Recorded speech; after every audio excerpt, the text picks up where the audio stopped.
Hey guys, welcome back in this video. तो आज की वीडियो HTML के क्रैश कोर्स पे होने वाली है। सबसे पहले मैं बता दूं कि चैनल को सब्सक्राइब करना मत भूलना और बेल आइकन को ज़रूर प्रेस करना ताकि आने वाली वीडियोस की नोटिफिकेशन आपके पास जल्द पहुंच सके।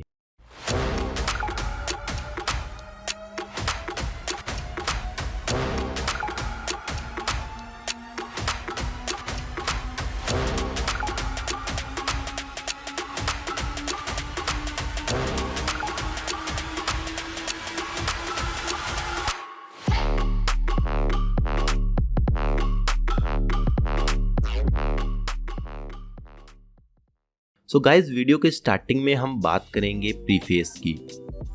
सो बेसिकली ये वीडियो उन लोगों के लिए है जो बिल्कुल बिगनर्स हैं और जिन्होंने HTML में हाल फिलहाल में शुरू किया है, HTML को सीखना शुरू किया है। सो एब्सोल्यूट बिगनर्स जो ज़ीरो लेवल से स्टार्ट करना चाहते हैं उनके लिए ये वीडियो है और इसमें कोई एडवांस टॉपिक हम कवर नहीं करेंगे। जो बेसिक टॉपिक है HTML के बेसिक टैग्स हैं उनको फॉलो करेंगे।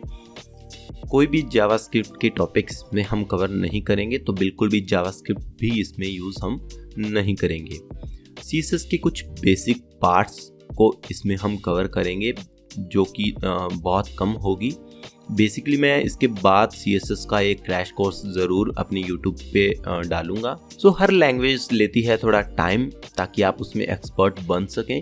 आप जस्ट किसी लैंग्वेज को रीड करके या फिर उसको पढ़ के आप एक्सपर्ट नहीं बन सकते। इसके लिए आपको 2P का फॉर्मूला यूज़ करना है। 2P का मेरा फॉर्मूला है, पहले थोड़ा पेशेंस रखो, प्रैक्टिस करो। So practice patience. तो आपको प्रैक्टिस करनी है और थोड़ा इंतज़ार करना है क्योंकि एक्सपर्ट लेवल पर जाने के लिए काफ़ी कुछ सेक्रीफाई करना पड़ता है, टाइम देना पड़ता है, तभी आप एक्सपर्ट लेवल पे जाते हो। तो वीडियो को थोड़ा पेशेंटली देखें ताकि आप वीडियो के ब्रीफली जो टॉपिक्स हैं उनको अपने दिमाग में बिठा सकें। तो let's now talk about the code editors. So basically काफ़ी कोड एडिटर्स मार्केट में अवेलेबल हैं जैसे कि notepad, notepad++, visual studio code, Sublime और विम। सो बेसिकली मैं यूज़ करता हूँ visual studio code because of the features. जो टाइम इसमें मेरा सेव होता है वो एक्चुअल में मेरे लिए वर्थी है because of the shortcuts and extensions. What HTML is actually, HTML क्या है? एक हाइपर टेक्स्ट मार्कअप लैंग्वेज है जो काम आती है स्ट्रक्चर्स बनाने में वेबसाइट्स के। और ये कोई प्रोग्रामिंग लैंग्वेज नहीं है, बेसिकली ये एक हाइपर टेक्स्ट मार्कअप लैंग्वेज है। जैसे कि XML होगी वैसे ही हाइपर टेक्स्ट मार्कअप लैंग्वेज है। सो अभी चलेंगे हम अपने विजुअल स्टूडियो कोड में, ओपन फोल्डर करेंगे। ओपन फोल्डर एक मैंने डेस्कटॉप पे फोल्डर बनाया हुआ है, तो उसी फोल्डर को मैं ओपन करूंगा अपने विजुअल स्टूडियो कोड में। सो अभी नई फाइल बनाने के लिए मैं Ctrl+B प्रेस करूंगा जिससे हमारा जो साइड बार है वो हमें शो होगा, जहाँ पे पहले आइकॉन पे मैं टैप करूंगा और टैप करने के बाद इसमें मैं टाइप करूंगा क्रैश course.html। सो जब भी आप HTML फाइल बनाते हैं तो कभी ना भूलें कि उसको आपने एक्सटेंशन देना है HTML, जिससे ब्राउज़र ये पता कर सके कि ये जो आपने फाइल बनाई है ये कौन सी फाइल है। तो बेसिकली अभी मैं क्या करूँगा, जस्ट शिफ्ट और 1 प्रेस करूँगा। इससे मुझे एक टॉपअप बॉक्स शो होगा। सो ये एमिट एब्रीविएशन हम इसे बोलते हैं। ये हमारे लिए कोड खुद जनरेट करता है जिससे डेवलपर्स को काफ़ी हेल्प होती है कि उनको कोड बार बार में नहीं लिखना पड़ता, और ये प्रिडिक्ट कर लेता है कि जो हम लिखने वाले हैं उसके आगे हम क्या लिखेंगे। सो जस्ट मैं एंटर प्रेस करूँगा। एंटर प्रेस करने के बाद मुझे एक बेसिक टेम्पलेट मिल चुका है HTML का। तो अभी मैं इसके अंदर टाइप करूँगा हेलो वर्ल्ड। सो जस्ट हम देखेंगे कि कैसे HTML काम करती है अपने ब्राउज़र में। सो हमें क्या करना है, फाइल को करना है सेव। सो सेव, और इसके बाद मैं यूज़ करूँगा विजुअल स्टूडियो कोड का एक एक्सटेंशन गो लाइव। सो गो लाइव मेरे नीचे आ रहा है बटन। सो अगर आपके गो लाइव शो नहीं करता तो आपको जस्ट जाना है बॉटम लेफ्ट में सेटिंग आइकन पे, यहाँ पर जाना है आपको एक्सटेंशंस में, और एक्सटेंशंस में आपने टाइप करना है लाइव।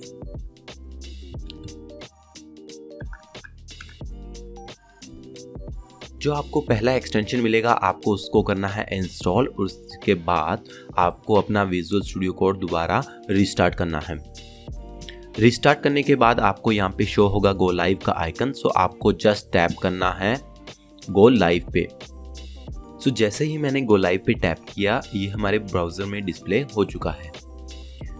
अभी जस्ट हम बात करेंगे टेम्पलेट की। सो बेसिकली सबसे ऊपर आता है हमारा डॉक टाइप HTML, जो कि हमारे HTML5 के लिए है। उसके बाद हमें मिलता है एक HTML रूट टैग, जिसके अंदर हम पूरा अपना HTML के टैग्स को डालेंगे। सो HTML के जस्ट बाद होना चाहिए हेड टैग, जो कि सबसे ऊपर होता है HTML के अंदर। सो हेड टैग बेसिकली ऐसा डाटा कंटेन करता है जो हमें वेब पेज से रिलेटेड एडिशनल इन्फॉर्मेशन प्रोवाइड करवाता है। इसके अंदर हम अपने टाइटल्स, हम अपने स्टाइल शीट्स और SEO, कीवर्ड्स, ऑथर की डिटेल्स, ये सब डालते हैं। तो वो डालने के लिए हम यूज़ करते हैं मेटा डाटा का। So meta tags basically meta data contain करते हैं वेबसाइट से रिलेटेड। सो काफ़ी मेटा टैग्स होते हैं जिनके बारे में हम फर्दर डिस्कस करेंगे किसी और वीडियो में। और टाइटल हम चेंज कर सकते हैं। जो भी वेब पेज का आप टाइटल देते हैं उसको हम लेट्स सपोज मैंने इसका टाइटल दिया क्रैश कोर्स।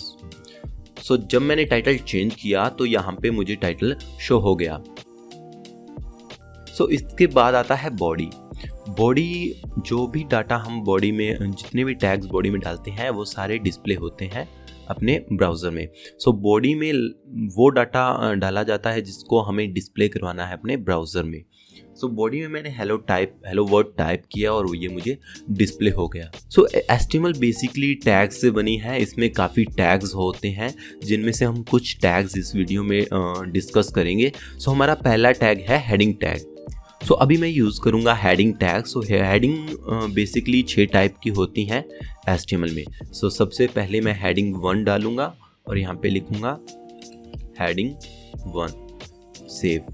हेडिंग 1 डालने के बाद मुझे अपने क्रोम ब्राउज़र में हेडिंग 1 डिस्प्ले हो चुकी है। सो अभी इसे मैं Ctrl+D से कॉपी डाउन करूँगा और मल्टी कर्सर का यूज़ करूँगा। हेडिंग 1 को हेडिंग 2 करूंगा, 3,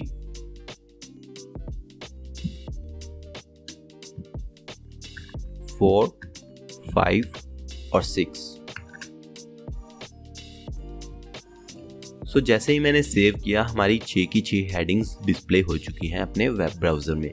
सो आप कोई भी ब्राउज़र यूज़ कर सकते हैं, क्रोम, फायरफॉक्स, सफारी, जो भी आप यूज़ करें। सो बेसिकली हेडिंग टैग्स हम यूज़ करते हैं अपनी यूटिलिटी के हिसाब से कि हमें कौन सी हेडिंग चाहिए। हेडिंग 1 सबसे बड़ी हेडिंग होती है और हेडिंग 6 सबसे छोटी हेडिंग होती है। तो हम अपनी यूटिलिटी के हिसाब से, अपनी नीड के हिसाब से इन्हें यूज़ करते हैं। Now let's talk about the paragraph tag. So paragraph tag को हम P से डिनोट करते हैं। P टाइप करने के बाद मैंने एंटर किया और मुझे विजुअल स्टूडियो कोड ने खुद बर खुद एक टैग बना के दे दिया। सो इसके अंदर मैं लिखूंगा एक डिफ़ॉल्ट पैराग्राफ, जो कि मुझे एमिट एब्रीविएशन की हेल्प से मिलता है। सो जस्ट मैंने एंटर किया और सेव किया। सेव करने के बाद मेरा पैराग्राफ यहाँ पे डिस्प्ले हो चुका है। सो पैराग्राफ बेसिकली हेडिंग से थोड़ा अलग होता है। ये बोल्ड नहीं होता और ना ही इसमें कोई स्पेस आती है। जैसे अगर मैं इसमें 3-4 लाइन ब्रेक्स दे दूंगा तो यहाँ पे बिल्कुल भी कोई लाइन ब्रेक शो नहीं होगी। ये जस्ट एक पैराग्राफ की तरह शो होगा। सो बेसिकली ये एक पैराग्राफ टैग है जिसकी मदद से हम कोई भी पैराग्राफ को डिस्प्ले करवा सकते हैं अपने वेब पेज में। So now let's talk about an element. So element क्या होता है? जब भी हम कोई पैराग्राफ या फिर कोई भी टैग लिखते हैं तो उसमें सबसे पहले हम देते हैं एक ओपनिंग टैग। सो उसके बाद हम उसमें एक देते हैं एट्रीब्यूट। सो इसके बारे में हम फर्दर डिस्कस करेंगे इस वीडियो में ब्रीफली। सो उसके बाद हम देते हैं एट्रीब्यूट की एक वैल्यू, और उसके बाद जो हमारे टैग के अंदर का कंटेंट होता है उसको टाइप करते हैं और उसके बाद हम उसे देते हैं क्लोजिंग टैग। सो ये प्रॉपर टैग जिसके अंदर एट्रीब्यूट्स हो, कंटेंट हो, उसको हम एक एलिमेंट बोलते हैं। सो ये पूरा एक एलिमेंट है, जैसे हेडिंग 1 और पैराग्राफ, ये पूरा एक एलिमेंट है। अगर इसके अंदर से मैं कंटेंट हटा दूं तो ये एक टैग बचेगा। Now let's talk about the formatting tags in HTML।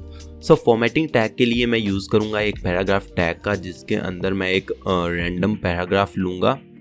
सो अभी इस पैराग्राफ में हम कुछ फॉर्मेट करेंगे। सो सबसे पहले हम देखेंगे अपना स्ट्रॉन्ग टैग।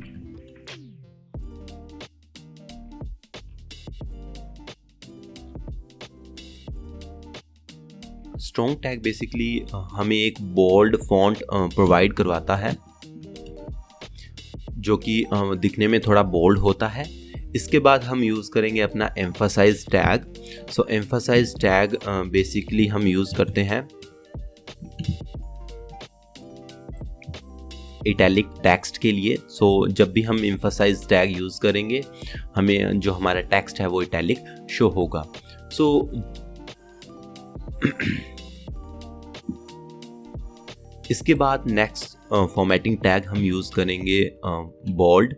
सो बोल्ड भी बिल्कुल स्ट्रॉन्ग की तरह है, लेकिन हम स्ट्रॉन्ग की जगह बोल्ड की जगह स्ट्रॉन्ग यूज़ करते हैं। सो जो हमारा स्ट्रॉन्ग टैग है बिल्कुल वैसा ही काम करता है बोल्ड, और एम्फसाइज की तरह काम करता है हमारा इटैलिक टैग। सो इटैलिक टैग को भी हम यूज़ करके देखते हैं।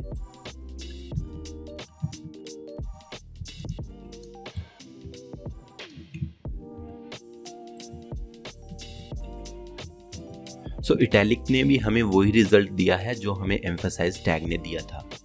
इसके बाद मैं यूज़ करूँगा अपना डिलीट टैग। सो डिलीट टैग को हम DL से डिनोट करते हैं।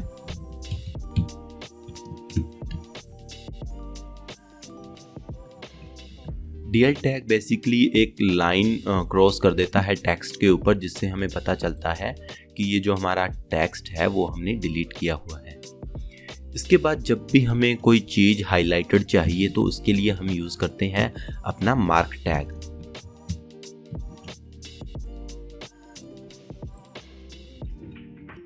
सो मार्क टैग बेसिकली हमारा जो टेक्स्ट होता है उसको थोड़ा हाईलाइट शो करता है, और उसके बाद हम यूज़ करेंगे सुपर और सब।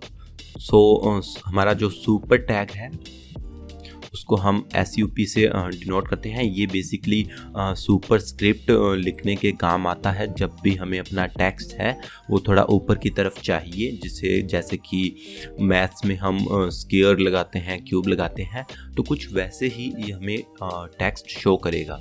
इसके बाद नेक्स्ट टैग है हमारा सबस्क्रिप्ट।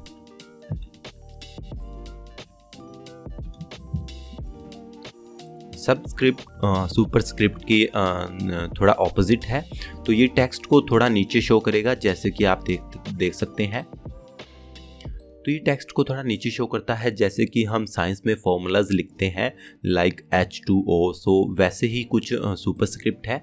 इसके बाद एक टैग है जिसको हम कहते हैं अपना स्पैन टैग। सो बेसिकली इससे टेक्स्ट पे कोई इफ़ेक्ट नहीं पड़ता, लेकिन जब हम CSS लगाते हैं अपने वेब पेज पे, तब स्पैम टैग का हम काफ़ी यूज़ करते हैं। जैसे कि आपने देखा कि स्पैम टैग से अभी कोई ख़ास इफेक्ट नहीं पड़ा।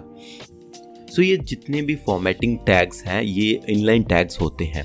So let's talk about inline versus block level elements. So inline basically कभी भी न्यू लाइन से स्टार्ट नहीं होते, वो हमेशा वहीं से स्टार्ट होते हैं जहाँ पे उससे स्पेस मिल जाती है, और उतनी ही विड्थ वो टेक करते हैं जितनी उनको नीडेड होती है। और इसके कुछ एग्जांपल्स जैसे कि हमने देखे, स्पैन टैग हो गया, इमेज टैग हो गया, या फिर अपना एंकर टैग हो गया। इसके बाद ब्लॉक एलिमेंट्स वो होते हैं जो हमेशा न्यू लाइन से स्टार्ट होते हैं, और ये फुल विड्थ जितनी भी अवेलेबल होती है उसको लेते हैं। इसके कुछ examples like division tag, div tag हो गया, हेडिंग टैग और पैराग्राफ टैग। सो जैसे कि मैंने आपको पहले बताया कि इनलाइन टैग्स जितने भी फॉर्मेटिंग टैग्स होते हैं वो इनलाइन टैग्स होते हैं। So let's see an example. Like मैं बोल्ड टैग लिखता हूँ, जिसके अंदर मैं लिखता हूँ दिस टेक्स्ट इज बोल्ड। जैसे ही मैं सेव करूँगा, नीचे आप देख सकते हैं कि जो हमारा टेक्स्ट है वो बोल्ड है। सो इसके बाद मैं लिखता हूँ अपना न्यू टैग स्पैन टैग, और मैं इसमें लिखता हूँ दिस इज स्पैन। सो जैसे ही मैंने स्पैन टैग लिखा ये उसके जस्ट बोल्ड के बाद आया। बिकॉज ऑफ ये इनलाइन है सो ये ज़्यादा स्पेस नहीं लेता, जहाँ से स्पेस शुरू होती है वहीं से इसने स्पेस लेना स्टार्ट किया और यहीं पे ख़त्म हो गया। अभी मैं आपको एक ब्लॉक लेवल का एग्जांपल देता हूँ। जैसे कि मैंने यहाँ पे टाइप किया हेडिंग 1 और यहाँ पे मैंने लिखा दिस इज़ हेडिंग। सो जैसे ही मैंने सेव किया हेडिंग जो हमारी है वो न्यू लाइन से स्टार्ट हुई है। सो ये एक ब्लॉक लेवल एलिमेंट है जिसकी जो हर बार एक न्यू लाइन से स्टार्ट होता है और ये उतनी ही स्पेस लेता है जितनी अवेलेबल होती है। तो इसके बाद अगर मैं कोई टैग ऐसा टैग जो इनलाइन है उसको टाइप करूँगा, जैसे दिस इज़ इटैलिक, तो वो इसके बाद न्यू लाइन में आएगा। बिकॉज ऑफ क्योंकि हेडिंग 1 जो हमारी है वो एक ब्लॉक लेवल एलिमेंट है। सो ब्लॉक लेवल और इनलाइन लेवल के एलिमेंट्स हमने देखे हैं। अभी हम बात करेंगे ऐसे टैग्स की जो सेल्फ क्लोजिंग टैग होते हैं, जैसे कि हमारा HR टैग, हमारा BR टैग, इसके बाद IMG।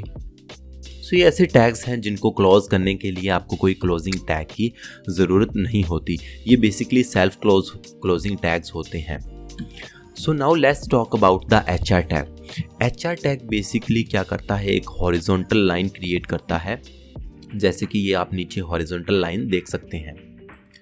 तो इसे हम सभी पार्ट्स में डिवाइड करने के लिए यूज़ करेंगे। जैसे कि HR हेडिंग टैग से पहले मैंने यूज़ किया अपना HR, इसके बाद मैंने इसको कॉपी किया Ctrl+C से और यहाँ पे पेस्ट करूँगा।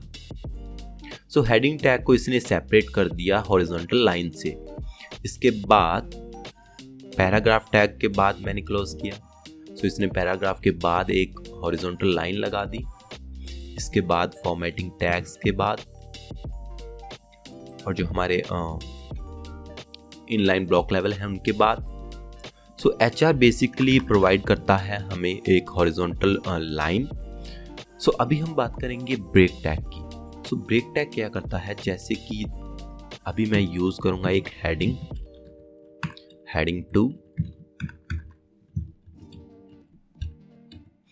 2।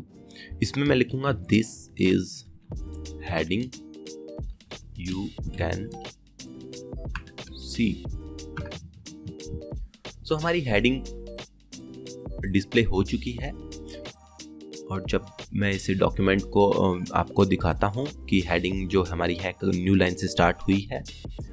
अगर मैं चाहूँ कि जो हमारी दिस इज़ है उसके बाद जो जितनी भी हेडिंग है रेस्ट ऑफ द हेडिंग वो न्यू लाइन से स्टार्ट हो, तो हम यूज़ करेंगे BR टैग का। BR टैग बेसिकली ब्रेक देता है लाइन को और उसके बाद का जितना भी कंटेंट होता है वो शो होता है न्यू लाइन से। सो बेसिकली BR टैग का काम है ब्रेक लगाना। सो इसको फिलहाल हम यूज़ करते हैं यहाँ पे, जिससे हमें अपनी डिस्प्ले है वो पूरी तरह से विजिबल हो। Now let's talk about the attributes. So attributes क्या होते हैं? एट्रीब्यूट्स हमें एडिशनल इंफॉर्मेशन प्रोवाइड करवाते हैं किसी भी एलिमेंट से रिलेटेड। सो लेट्स सपोज मैंने यहाँ पे लिखा एक H1 और उसे सेव किया। सेव करने के बाद मैं इसमें एक कंटेंट दूंगा, दिस इज हेडिंग 1। सो हमारी नीचे हेडिंग 1 डिस्प्ले हो चुकी है। सो इस टैग के बारे में इंफॉर्मेशन प्रोवाइड कराने के लिए हम यूज़ करते हैं एट्रीब्यूट्स। सो एक एट्रीब्यूट है टाइटल। टाइटल के अंदर हमें एक कंटेंट देना है, जैसे कि दिस इज हेडिंग। जब भी मैं H1 पे हॉवर करूँगा ये मुझे एक टूल टिप दिखाएगा, जिसे हम टूल टिप कहते हैं कि दिस इज़ हेडिंग 1। सो जब भी मैं हॉवर करता हूँ अपनी H1 पे ये मुझे दिखाएगा कि दिस इज़ अ हेडिंग। सो ये बेसिकली एट्रीब्यूट्स हैं। कुछ और भी एट्रीब्यूट्स हैं, जैसे कि ID देते हैं हेडिंग 1 और इसके बाद क्लास,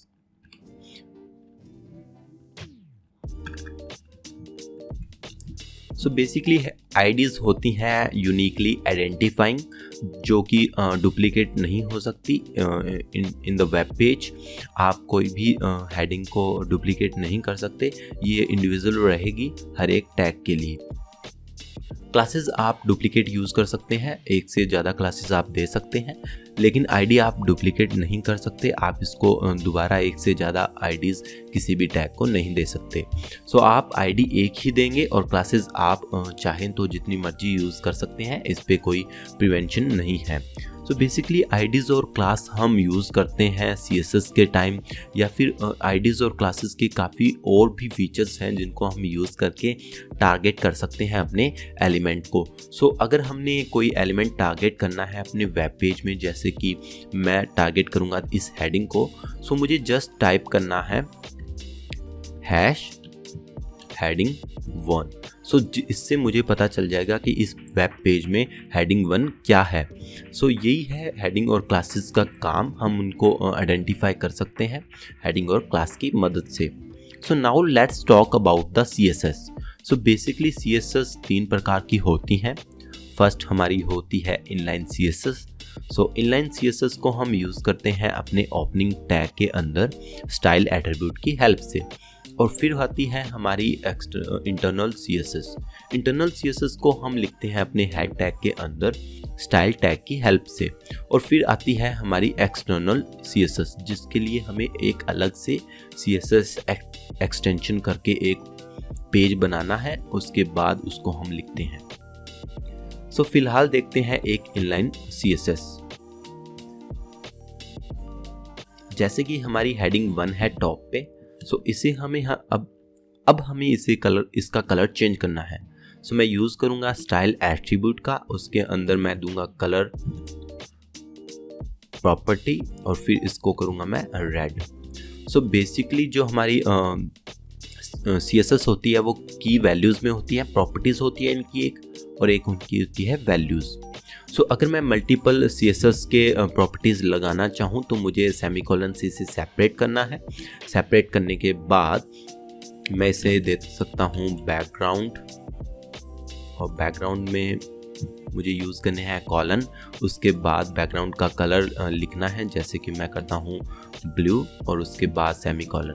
सो जो हमारी हेडिंग 1 है उसका बैकग्राउंड कलर है वो चेंज हो जाएगा। इसी प्रकार से मैं इसके अंदर दे सकता हूँ पैडिंग में इसे देता हूँ 50 पिक्सल्स। सो ये इसकी होगी पैडिंग, और इसको मैं बॉर्डर दे सकता हूँ, बॉर्डर 2 पिक्सल सॉलिड ब्लैक। सो इसकी ब्लैक कलर की बॉर्डर या आ चुकी है, इसका कलर मैं चेंज करता हूँ। सो रेड कलर की बॉर्डर हमें मिल चुकी है। सो ये है हमारी इनलाइन CSS। इसके बाद बात करेंगे हम इंटरनल CSS की। सो इंटरनल CSS हमें लिखने के लिए यूज़ करना है स्टाइल टैग, जिसको हम हेड टैग के अंदर लिखते हैं। सो जस्ट मैं टाइप करूँगा स्टाइल टैग। उसके बाद हमें टाइप करना है टैग्स के, क्लासेस के या फिर आईडीज़ के नेम। सो जिस एलिमेंट पे हमने CSS यूज़ करनी है, जस्ट हम टाइप करेंगे उसका नाम। लेट्स सपोज मैंने जितने भी पैराग्राफ टैग है उनके अंदर CSS लगानी है। सो उनका बैकग्राउंड जो कलर है उसको मैं करूँगा व्हीट। सो जितने भी हमारे वेब पेज के अंदर पैराग्राफ्स हैं उनके जो बैकग्राउंड है वो हो गए व्हीट कलर के। सो इसके बाद मैं यूज़ कर सकता हूँ बॉर्डर रेडियस। सो बॉर्डर रेडियस में देता हूँ 20 पिक्सल्स। सो जितने भी हमारे पैराग्राफ्स हैं उन सभी के बॉर्डर रेडियस या फिर आप कह सकते हैं कि जो कॉर्नर्स हैं वो राउंड हो चुके हैं 20 पिक्सल के हिसाब से। लेट्स सपोज अभी मैं इसे करता हूँ 10 पिक्सल, और इसके बाद मैं इसमें देता हूँ एक पैडिंग मैं दूंगा 10 पिक्सल्स की। सो जितने भी हमारे पैराग्राफ टैग हैं उनमें एक पैडिंग आ चुकी है। अभी मैं इसे एक बॉर्डर दूंगा 2 पिक्सल सॉलिड क्रिम्सन। सो अभी हमारे जितने भी पैराग्राफ्स हैं उन पे एक बॉर्डर आ चुकी है जो कि 2 पिक्सल की है, और उनका जो कलर है वो है क्रिम्सन। सो इस लिहाज से हम जितने भी अपने टैग्स हैं, क्लासेस हैं, आईडीज़ हैं, उन सभी के ऊपर कुछ ना कुछ स्टाइल दे सकते हैं। सो क्लासेस को हम डिनोट करते हैं CSS में डॉट से, और डॉट के बाद हम लिखते हैं क्लास का नेम। सो लेट्स सपोज इस H1 को मैं एक क्लास देता हूँ। क्लास मैंने दी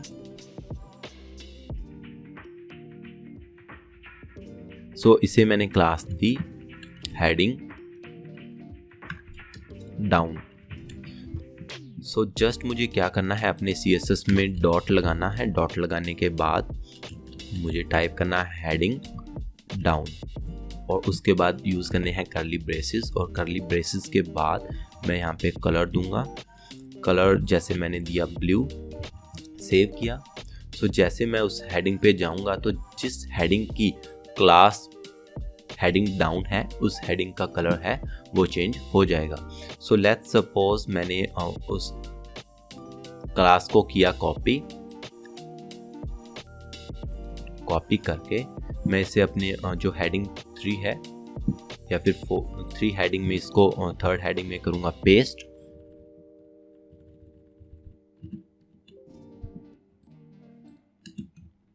सो जैसे ही मैंने हेडिंग 3 में इसे पेस्ट किया उस हेडिंग का कलर भी चेंज हो चुका है। सो जितनी भी हेडिंग्स जिनकी क्लास हेडिंग डाउन है उन सभी का कलर चेंज हो जाएगा। इसी हिसाब से हम यूज़ करते हैं अपनी आईडी को। सो आईडी को डिनोट करने के लिए हम यूज़ करते हैं हैश। सो लेट्स सपोज मैंने हेडिंग 6 को दिया एक आईडी मैंने इसे दिया हेडिंग 6। सो मैंने यहाँ पे हैश टाइप किया, हैश के बाद मैंने यहाँ पे लिखा हेडिंग 6, उसके बाद कर्ली ब्रेसेस और कर्ली ब्रेसेस के बाद मैंने इसका जो फॉन्ट साइज है उसको चेंज कर दिया लार्ज में। सो जो हमारी हेडिंग 6 है उसका जो फॉन्ट साइज है वो लार्ज हो चुका है। हम इसे पिक्सल्स में भी कर सकते हैं। सो पिक्सल्स में करने के लिए हमें जस्ट टाइप करना है पिक्सल का साइज और उसके बाद px। सो हमारी जो हेडिंग 6 है वो 40 पिक्सल्स बिग हो चुकी है। इसके बाद हम इसके फॉन्ट्स फैमिली को भी चेंज कर सकते हैं। सो मैं यूज़ करूँगा एरियल। सो जैसे ही मैंने एरियल टाइप किया हमारी जो हेडिंग 6 है उसका font size font style change हो चुका है। सो इस तरह से हम यूज़ करते हैं अपने इंटरनल CSS का। So now let's talk about the external CSS।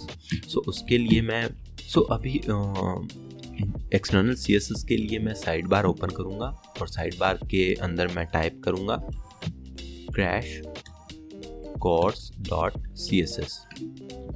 इसके अंदर हमें लिखनी है CSS। सो हम चाहेंगे भी जितनी भी हेडिंग्स 1 और हेडिंग्स 4 हैं उनका जो कलर है वो हो जाए क्रिम्सन। और इस फाइल को हमें लिंक करना है अपने इस फाइल से। सो लिंक करने के लिए हम हेड टैग के अंदर जाएंगे और यहाँ पे यूज़ करेंगे एक link tag. So link tag का जो रिलेशन है उसमें एक एट्रीब्यूट है रिलेशन। सो उसका रिलेशन है स्टाइल शेड का और जो href है उसके अंदर देंगे हम अपनी स्टाइल का पाथ। सो crash course.css और जैसे ही मैं टाइप करूँगा जितनी भी हमारी हेडिंग 4 और हेडिंग 1 है उन सभी का कलर जो है वो चेंज होकर क्रिम्सन हो जाएगा। The scope of the CSS files. So जो एक्सटर्नल फाइल होती है CSS की उनका स्कोप बहुत कम होता है। जैसे कि अभी मैंने यहाँ पे टाइप किया पैराग्राफ और जितने भी पैराग्राफ्स हैं उनका जो बैकग्राउंड कलर है वो क्रिम्सन हो जाए। हमने उनका जो बैकग्राउंड कलर है वो क्रिम्सन किया है, लेकिन इस फाइल में उनका जो बैकग्राउंड कलर है वो है व्हीट। सो क्रिम्सन वाला अप्लाई नहीं हुआ बिकॉज ऑफ कि उनका स्कोप जो है जो एक्सटर्नल CSS है उसका स्कोप बहुत कम होता है।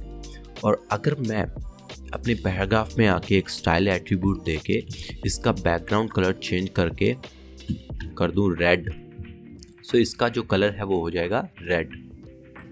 सो जो पैराग्राफ का कलर है वो हो गया रेड। सो इनलाइन CSS का स्कोप सबसे ज़्यादा होता है। सो इसकी प्रेफरेंस सबसे फर्स्ट होती है। अगर कोई इनलाइन CSS है तो वो उसकी प्रेफरेंस को सबसे ज़्यादा प्रायोरिटी देंगे और वही CSS इस पे अप्लाई होगी। अगर इनलाइन CSS नहीं है तो जो सबसे ज़्यादा प्रायोरिटी मिलती है वो मिलती है इंटरनल CSS को, और इंटरनल CSS भी नहीं है तो जो प्रायोरिटी है वो जाती है एक्सटर्नल CSS को। So now let's talk about the div tag. So div tag basically हम यूज़ करते हैं डिवीज़न के लिए। div टैग का हम यूज़ फर्दर काफ़ी करेंगे बिकॉज ऑफ सबसे इम्पोर्टेंट टैग जो है। और div टैग बेसिकली ग्रुप बनाने के काम आता है। ग्रुप्स अगर हमें बनाने हैं तो हम यूज़ करते हैं div टैग का। सो बेसिकली div टैग कुछ नहीं है, जब भी आप इसे सेव करेंगे तो आपको डिस्प्ले पे कोई इफ़ेक्ट नहीं पड़ेगा। ये बेसिकली एक div टैग है। सो अगर हम इसे एक स्टाइल दें, लेट्स सपोज स्टाइल, और इसको हम देते हैं एक हाइट 100 पिक्सल, 100 पिक्सल हाइट। इसके बाद देते हैं इसे हम विड्थ 100 पिक्सल और बैकग्राउंड कलर। सो जो हमारा div है वो डिस्प्ले हो चुका है। अगर हम इसको हाइट और विड्थ नहीं देते तो बाय डिफ़ॉल्ट इसकी हाइट और विड्थ होती है 0 और इसका कोई बैकग्राउंड कलर नहीं होता। लेकिन अब हमने इसे हाइट दी है और विड्थ दी है। सो ये 100 हाइट का है। सो इसे हम यूज़ कर सकते हैं और इसके अंदर हम नेस्टेड एलिमेंट्स को डाल सकते हैं। जैसे कि मैं डालता हूँ इसके अंदर एक H4 और इसके अंदर लिखूँगा मैं हेडिंग। सो हमारी div जो टैग है उसके अंदर हेडिंग 4 आ चुका है और इसके अंदर मैं पैराग्राफ भी दे सकता हूँ। जैसे मैं लिखता हूँ हे देव। सो जो हमारा पैराग्राफ है वो भी डिस्प्ले हो चुका है। लेकिन आप देख सकते हैं कि जो हमारा पैराग्राफ है उसका by default background colour white है और उसकी एक बॉर्डर है और उसका एक बॉर्डर रेडियस है, बिकॉज ऑफ कि हमने यहाँ पे सभी पैराग्राफ्स जो हैं उनका स्टाइल को चेंज किया हुआ है। सो डिवीज़न टैग हम यूज़ करते हैं बेसिकली ग्रुप्स बनाने के लिए। Now let's talk about image tag. So image tag basically हम यूज़ करते हैं डिस्प्ले करवाने के लिए इमेज को। सो इमेज टैग को हम img से डिनोट करते हैं और उसके अंदर दो एट्रीब्यूट्स होते हैं। फर्स्ट एट्रीब्यूट होता है सोर्स का, मतलब जो इमेज जहाँ से हम पिक कर रहे हैं उसका पाथ हमें देना है। सो मैं इमेज जो पिक कर रहा हूँ वो कर रहा हूँ अपने रूट फोल्डर से। सो उसके अंदर एक इमेज है pattern.jpg। सो सेव करूँगा। सेव करने के बाद जो हमारी इमेज है वो डिस्प्ले होगी। इसके बाद दूसरा जो एट्रीब्यूट है वो है alternative text. So in any case अगर हमें अपनी इमेज लोड नहीं होती या फिर कोई राइटिंग मिस्टेक या फिर कोई टाइपिकली एरर आता है तो उसकी वजह से कई बार इमेज लोड नहीं होती, तो उसकी जगह हम लिखते हैं एक अल्टरनेटिव टेक्स्ट। लेट्स सपोज कि मैं यहाँ पे लिखता हूँ इमेज नॉट फाउंड। अभी हमें अल्टरनेटिव टेक्स्ट का कोई यूज़ नहीं दिखेगा। सो अगर मैं इसमें कोई टाइपिकली मिस्टेक करता हूँ तो हमें जो अल्टरनेटिव टेक्स्ट है वो देखने को मिलता है। सो बेसिकली अल्टरनेटिव टेक्स्ट का यूज़ है कि अगर हम बाय चांस कहीं एरर आता है तो हमें अल्टरनेटिव टेक्स्ट मिलता है इमेज की जगह। सो फिलहाल इस इमेज की हाइट और विड्थ बहुत है। सो इसको चेंज करने के लिए मैं एट्रीब्यूट यूज़ करूँगा हाइट 100 और इसके बाद विड्थ 150। सो जो हमारी इमेज है वो 100 into 150 में कन्वर्ट हो जाएगी। सो इमेज टैग को हम यूज़ कर सकते हैं जहाँ चाहें हम मर्जी यूज़ कर सकते हैं और CSS में इसकी काफ़ी मॉडिफिकेशन प्रॉपर्टीज़ हैं जिनके हेल्प से हम इसे डिफरेंट वेज में यूज़ कर सकते हैं। Now let's talk about the anchor tag. So now let's talk about anchor tag. So anchor tag basically हम यूज़ करते हैं हाइपर लिंक्स के लिए। जब हम किसी एक वेब पेज से दूसरे वेब पेज पे विजिट करते हैं तब हम यूज़ करते हैं एंकर टैग का। सो एंकर टैग को हम डिनोट करते हैं ए से और उसमें एक एट्रीब्यूट देना होता है जिसका कोई पाथ होता है। सो फिलहाल के लिए इसका कोई एट्रीब्यूट नहीं है और कोई पाथ नहीं है, तो मैं यहाँ पे जस्ट टाइप करूँगा गो टू। तो एंकर टैग एक इनलाइन टैग है और सो ये जस्ट इमेज के आगे आ गया बिकॉज ऑफ ये इतनी स्पेस कंटेन नहीं करता कि ये न्यू लाइन से स्टार्ट हो। सो न्यू लाइन से स्टार्ट करने के लिए हम इसमें एक देंगे br टैग।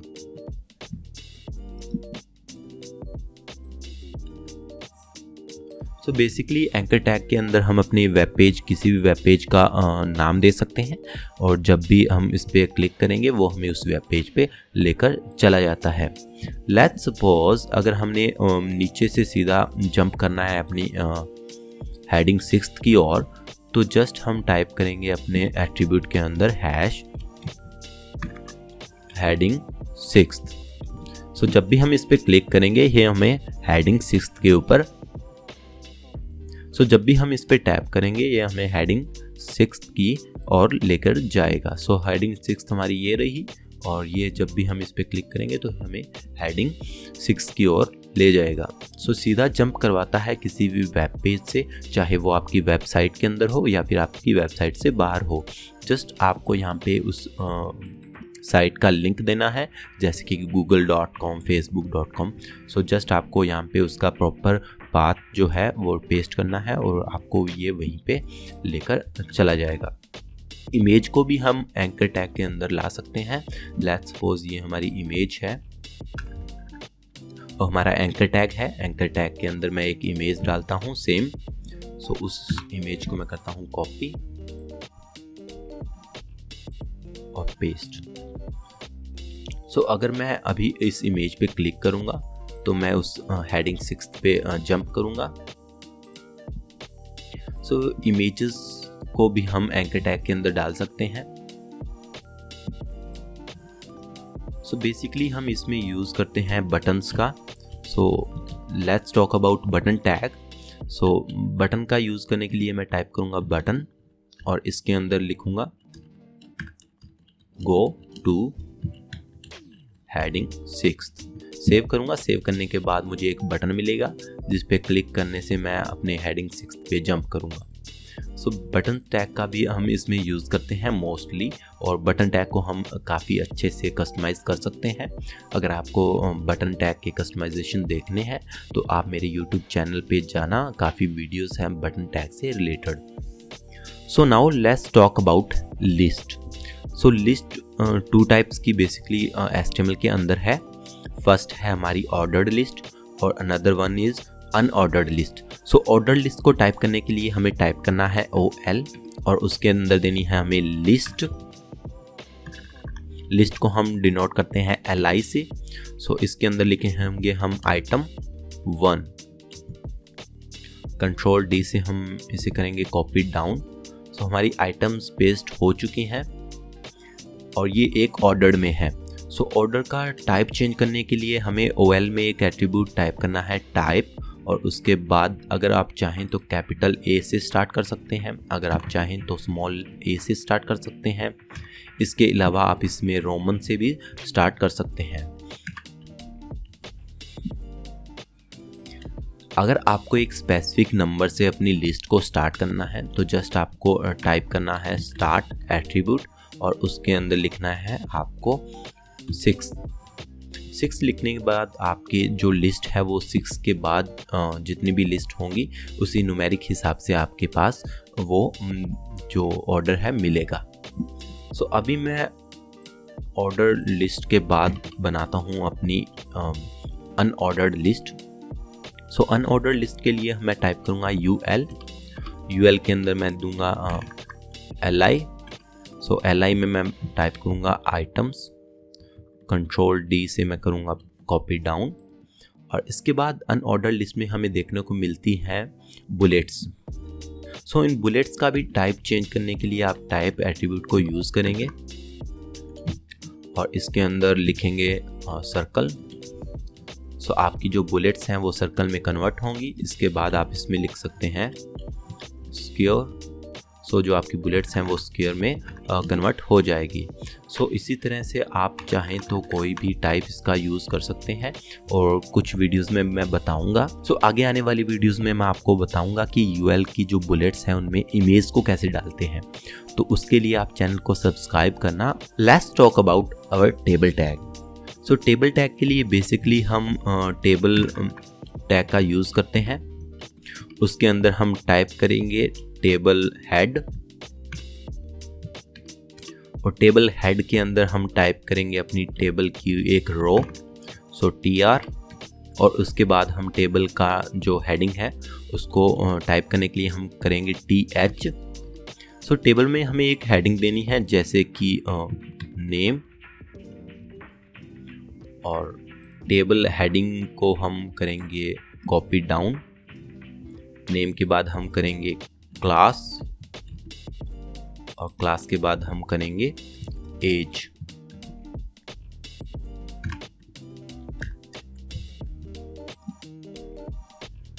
सो ये होगी टेबल की हेडिंग्स जो कि होती हैं बोल्ड। सो इससे पहले हम टेबल को एक कैप्शन दे सकते हैं। कैप्शन में हम लिखेंगे डिटेल्स। हेड के बाद हम टेबल की बॉडी देंगे। सो टेबल बॉडी, और इसके अंदर हम लिखेंगे एक टेबल रो। टेबल रो के अंदर हम देंगे टेबल डाटा। सो टेबल डाटा में हमें देना है एक नाम।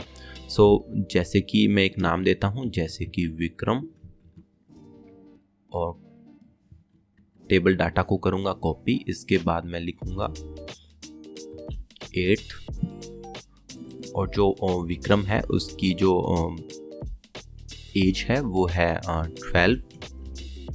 सो जो विक्रम है वो 8th क्लास में है और इसकी जो एज है वो है 12। सो पूरी टेबल रो को मैं करूँगा कॉपी डाउन। सो इसमें हम चेंज करेंगे, जैसे विक्रम की जगह हम करते हैं अजय। सो विक्रम कोई जगह आप नेम चेंज कर सकते हैं, तो मैं करूँगा जैसे पार्थ। इसकी जो क्लास है वो है 9th और इसकी एज है 13। सो इस तरह से हम टेबल बना सकते हैं। अगर आपको टेबल में कुछ डिज़ाइन करना है तो आप आएंगे अपने CSS में, और CSS में आने के बाद जो आपका जो टेबल है और जो आपके टेबल की रोज़ हैं और जो आपके टेबल का डाटा और टेबल की हेडिंग है, उनको आप बॉर्डर दे सकते हैं 1 पिक्सल सॉलिड ब्लैक। सो जितने भी आपका टेबल होगा उसकी एक बॉर्डर बन जाएगी। सो अगर आपको ये ड्यूअल बॉर्डर नहीं चाहिए तो आपको एक प्रॉपर्टी यूज करनी है, बॉर्डर कोलैप्स, और इसमें आपको वैल्यू देनी है कोलैप्स। सो जैसे ही आप इसको सेव करेंगे आपकी जो बॉर्डर है वो कोलैप्स हो जाएंगी। सो अगर आपको जो अपना टेक्स्ट है वो सेंटर में अलाइन करना है तो आप जस्ट टाइप करेंगे टेक्स्ट अलाइन सेंटर। सो जो आपका टेक्स्ट है वो सेंटर में अलाइन हो जाएगा। So now let's talk about the form tags. So form basically हम बनाते हैं जब भी हम यूज़र से लॉगिन या फिर साइन अप डिटेल्स लेते हैं, या फिर और भी कई प्रकार के इंटरेक्शंस होते हैं जब हम यूज़र से इंटरेक्ट करते हैं। सो फॉर्म टैग को लिखने के लिए बेसिकली हम यूज़ करते हैं फॉर्म टैग।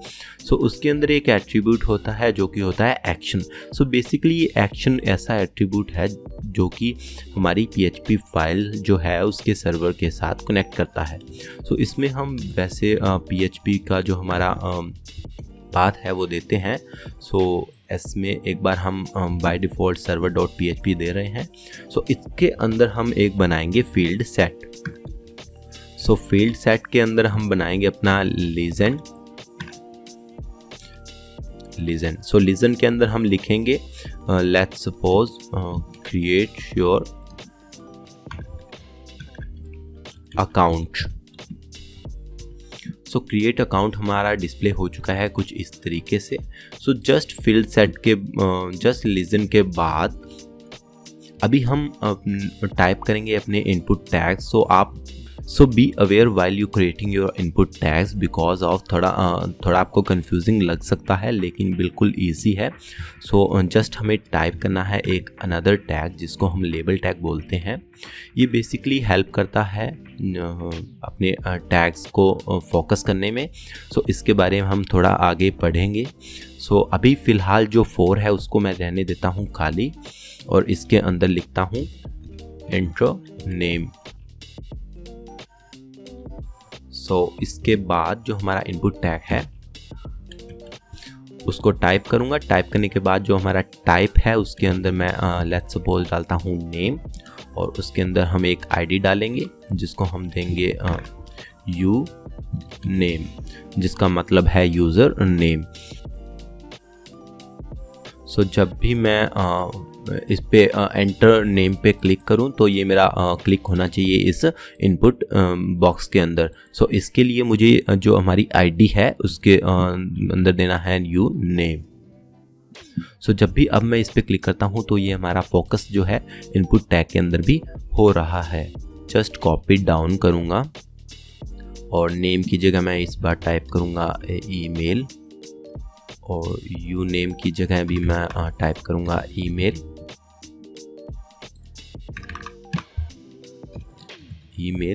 और जो हमारा टाइप है उसमें भी हम टाइप करेंगे ईमेल, और एंटर नेम की जगह मैं इस बार टाइप करूंगा एक पासवर्ड और यू नेम, यहाँ पे मैं टाइप करूंगा पासवर्ड। सो जब भी हम इसमें टाइप करेंगे हमें सीक्रेट हिडन पासवर्ड की तरह शो होगा। सो नेक्स्ट इनपुट टैग है हमारा रेडियो बटन। सो मैं टाइप करूंगा इनपुट और टाइप की जगह मैं टाइप करूंगा रेडियो। सो रेडियो बटन कुछ इस तरह से होते हैं। सो इनके लिए मैं एक लेबल बनाऊंगा, और ये है मेल के लिए। सो इसमें हम जेंडर पूछेंगे, सो मेल, और इसमें मैं डालूंगा जेंडर।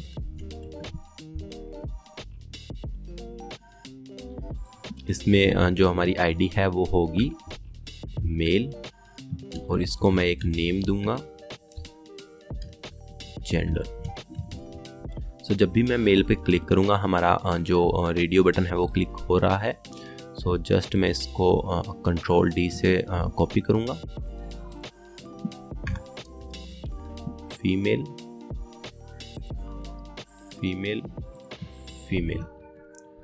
सो जब भी मैं क्लिक करूंगा किसी एक पे क्लिक होगा। सो रेडियो बटन में हमें कोई मल्टीपल ऑप्शंस नहीं मिलते, हम सिर्फ एक ही रेडियो बटन को क्लिक कर सकते हैं। सो अभी मैं यूज़ करूंगा अपना check box. So check box के लिए मुझे टाइप करना है हॉबीज़। सो अभी हमें यूज़र की जो हॉबीज़ है उनको सिलेक्ट करवाना है। सो हॉबीज़ मल्टीपल हो सकती हैं। सो जो चेक बॉक्सेस हैं वो भी मल्टीपल सिलेक्ट हो सकते हैं। सो इसके लिए मुझे जस्ट ऊपर से एक बार के लिए मैं करता हूँ कॉपी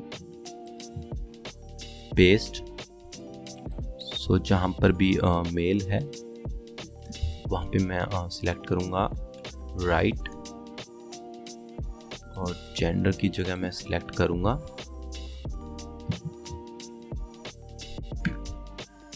हॉबीज।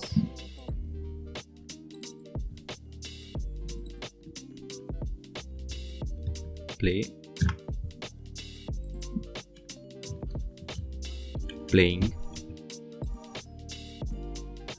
और जो हमारी रेडियो बटन्स हैं उनको मैं करूँगा चेक बॉक्स। सो ये हम बेसिकली डबल क्लिक कर सकते, मल्टी क्लिक कर सकते हैं, और किसी की राइटिंग की भी हॉबी हो सकती है तो किसी की प्लेइंग की भी हॉबी हो सकती है।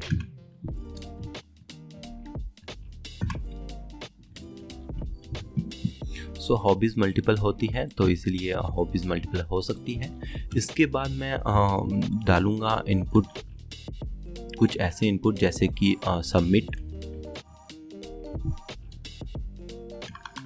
और रीसेट। सो फिलहाल मैंने अपने जो ईमेल है, लेट्स सपोज अभी मैं अपने डाटा फिल करता हूँ, पासवर्ड और मेल, राइटिंग एंड प्लेइंग। सो जब भी मैं इसे सबमिट करूँगा तो ये मुझे कहेगा कि जी आपने ईमेल बिल्कुल सही नहीं डाला, so please enter your email correctly. So इसके बाद मैं लगाऊंगा @gmail.com। सो जब भी मैं सबमिट करूँगा ये मुझे डाटा सबमिट हो जाएगा अगर मेरी PHP फाइल इससे कनेक्ट है। सो अभी लेट्स सपोज मुझे अपना डाटा है वो रीसेट करना है तो मैं इसे रीसेट बटन की हेल्प से रीसेट भी कर सकता हूँ। सो हमने HTML के काफ़ी कुछ कंटेंट को कवर कर लिया है। सो लगभग टैग्स हमने कवर कर लिए हैं जो बेसिक टैग यूज़ होते हैं मोस्टली। सो फर्स्ट पॉइंट ये है कि जब भी हम नेम्स देते हैं अपने टैग्स के, सो वो हमेशा हमें लोअर केस में देने हैं। वैसे ये जो केस सेंसिटिव लैंग्वेज नहीं है, लेकिन फिर भी हम कोशिश करेंगे जितने भी हमारे एलिमेंट्स के नेम हो वो हमेशा स्टार्ट हो लोअर केस से। इसके बाद जितने भी हमारे एट्रीब्यूट्स हैं उनको भी हमें लोअर केस रखना है ताकि रीडेबिलिटी में कोई दिक्कत ना आए। इसी के साथ जो हमारे फाइल के नेम्स हैं वो हम रखेंगे लोअर केस में, सो इससे भी रीडेबिलिटी काफ़ी इनहेंस होती हैं। सो फोर्थ पॉइंट ये है कि जब भी हम नेम्स, क्लासेस और आईडीज़ देते हैं तो उसे हम कैमल केस में लिखेंगे, जिसकी वजह से हमारी जो रीडेबिलिटी है वो काफ़ी इनहेंस रहेगी। उसके बाद जब भी हम एट्रीब्यूट्स में इक्वल साइन के बाद या फिर पहले स्पेसेस देते हैं तो ये हमें नहीं देनी है, ये एक रीडेबिलिटी को डिक्रीज करता है। सो कभी भी स्पेस नहीं देनी। सो सिक्स्थ पॉइंट है कभी भी अपने टैग्स को इन प्रॉपर वे में क्लोज नहीं करना। सो जो एक प्रॉपर वे है टैग को क्लोज करने का उसको आपको फॉलो करना है। जैसे लेट्स सपोज आपका पी उसके बाद बोल्ड है, सो आपको बोल्ड पहले क्लोज करना है उसके बाद पी क्लोज करना है, ना कि आपको पी पहले क्लोज करने के बाद बोल्ड क्लोज करना है। सो ये एक रॉन्ग वे है अपने टैग्स को क्लोज करने का। उसके बाद हमेशा अवॉइड करें लॉन्ग लाइंस को और अपने कोड को ब्रेक्स में रखें। उसके बाद कभी भी आपको विदाउट एनी रीज़न कभी भी ब्लैंक लाइंस नहीं देनी, ना ही स्पेस देनी है। सो ये कुछ जनरल गाइडलाइंस थे जो आपको फॉलो करनी है जब भी आप CSS HTML लिखते हैं। सो गाइज होप सो कि आपको वीडियो क्लियरली समझ आ गया है और आपको वीडियो अच्छा लगा है। अगर आपको वीडियो अच्छा लगा है तो कमेंट डाउन करके बताएं, और अगर आपकी कोई क्वेरीज हैं तो वो भी आप कमेंट करें, मैं आपका रिप्लाई ज़रूर दूंगा। इसके साथ आप वीडियो को शेयर करें अपने दोस्तों के साथ और मुझे इंस्टाग्राम पे फॉलो करना ना भूलें। Thank you.